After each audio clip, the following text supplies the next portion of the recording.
Hai, saya Dr. Sudirman, seorang praktisi kesehatan yang senang berbagi informasi terutama segala hal yang menyangkut dengan masalah diri saya sendiri.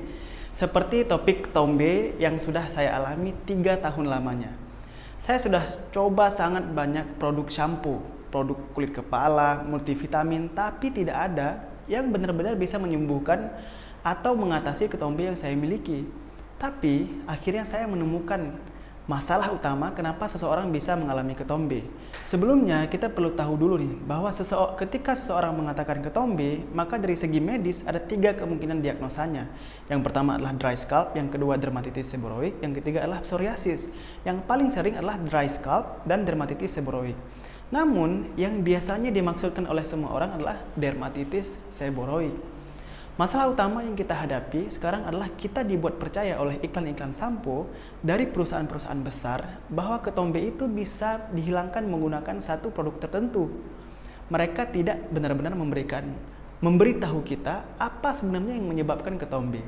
Sehingga ketombe kita tidak pernah benar-benar hilang. Hanya hilang jika sedang pakai produk samponya saja. Ketika tidak pakai, maka ketombe akan muncul lagi. Perusahaan ini tentunya mereka menghasilkan uang yang sangat banyak dari kita yang terus membeli produk mereka karena masalah kita tidak selesai-selesai. Sebenarnya ketombe itu disebabkan oleh banyak faktor, multifaktorial. Jadi tidak sesederhana yang dikatakan oleh iklan ya. Malah yang diberitahukan ke kita selama ini hanyalah merupakan faktor minornya saja, sedangkan beberapa faktor penyebab utamanya sama sekali tidak dibahas mereka. Jadi, jika ada teman-teman kalian yang memiliki masalah kulit kepala yang satu ini, tolong share videonya. Karena bisa sangat membantu mereka dan membuat mereka lebih percaya diri. 2 hal yang perusahaan sampo ingin kita percayai penyebab ketombe adalah rambut kotor dan karena adanya jamur yang dinamakan dengan Malassezia globosa. Malah ada dari mereka yang membuat video khusus tentang bagaimana jamur ini dibuat seolah-olah menjadi penyebab utama ketombe di kepala kita. Padahal ya, Malassezia ini hanyalah sebagian faktor kecil yang menyebabkan ketombe dari seluruh kaskade multifaktorial ketombe itu. Seperti yang kita jelaskan sebelumnya, bahwa ketombe itu pada kebanyakan orang adalah dermatitis seborrheic. Ada yang berat dan ada yang ringan.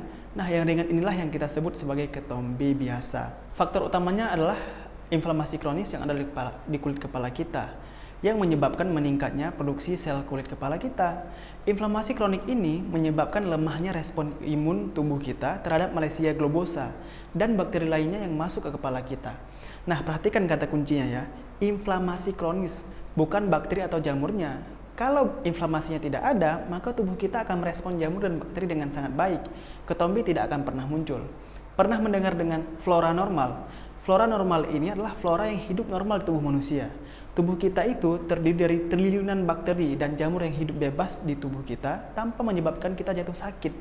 Malah ada jamur bakteri yang sangat menguntungkan kita, contoh bakteri yang menguraikan kotoran, sehingga kita bisa buang air besar dengan baik. Begitu juga dengan kulit kepala kita, banyak jamur dan bakteri yang hidup di situ. Jadi masalahnya bukan di kulit kepala, tapi di dalam tubuh kita sendiri. Jadi tidak ada sampo, minyak rambut, vitamin rambut, conditioner, serum, dan apapun itu yang bisa menyembuhkan kulit kepala kita dari ketombe secara jangka panjang.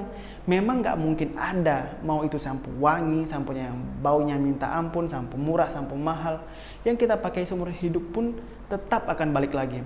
Karena letak masalahnya itu adalah kulit yang ada di kepala penderita ketombe ini asalnya adalah dari proses inflamasi yang tidak sehat ataupun ketidakseimbangan hormonal yang juga merupakan penyebab internal, bukan eksternal. Jadi pertumbuhan kulit kepala kita itu lebih cepat dari seharusnya. Dengan mengetahui hal ini, kita jadi punya pilihan, mau mengobati ketombe kita pakai produk luar yang harus kita gunakan seumur hidup, menguras kantong dan semakin memperkaya perusahaan-perusahaan besar pembuat produk tersebut, atau kita bisa menghilangkan ketombe selamanya dari dalam dengan cara yang akan kita bahas setelah ini.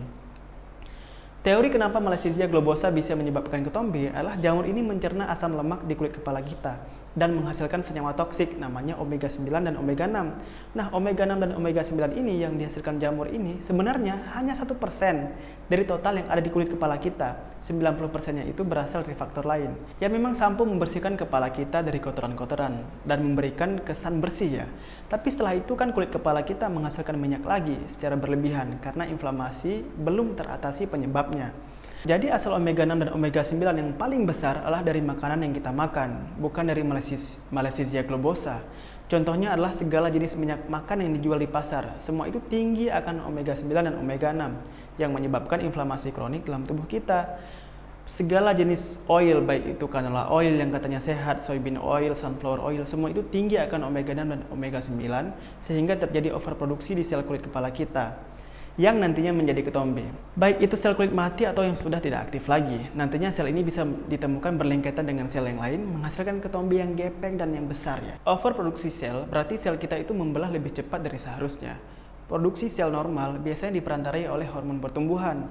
Namun overproduksi seperti ini disebabkan oleh level insulin yang tinggi dan kronis akibat cara makan kita yang selama ini salah. Kita makan terlalu banyak karbohidrat, yaitu nasi, gorengan, dan gula, baik itu gula alami ataupun gula tambahan ke minuman.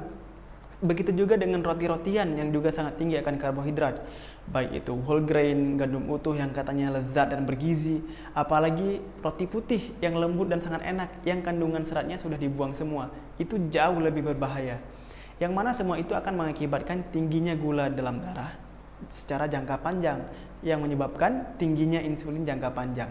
Hal ini membuat sel tubuh kita memberikan sinyal yang berkebalikan dengan sinyal pertumbuhan sehingga kita menyimpan lebih banyak lemak termasuk di kulit kepala kita. Ini kuncinya. Ada jamur. Jadi ada jamur yang seharusnya normal menjadi tidak normal di kulit kepala kita karena kulit kepala kita penuh dengan minyak. Kenapa berminyak? Karena diet kita tinggi karbohidrat. Sudah dapat kan missing linknya sekarang? Jadi jangan jamurnya yang disalahkan, tapi dari kitanya sendiri yang harus berubah. Sebenarnya ada banyak faktor lain yang bisa kita perbaiki dari dalam. Tapi nanti kalau kepanjangan, nggak terikuti kita juga semuanya. Mending kita mulai dulu dengan memperbaiki diet dan lihat apa yang terjadi. Minimal 2 minggu ya, untuk melihat perubahannya. Untuk detail diet yang harus kita jalani seperti apa, boleh nonton video tentang diet keto ya. Sumbernya boleh dari siapa aja terserah, yang penting itu action. Harus dilaksanain. Sampai jumpa di video berikutnya, like dan subscribe.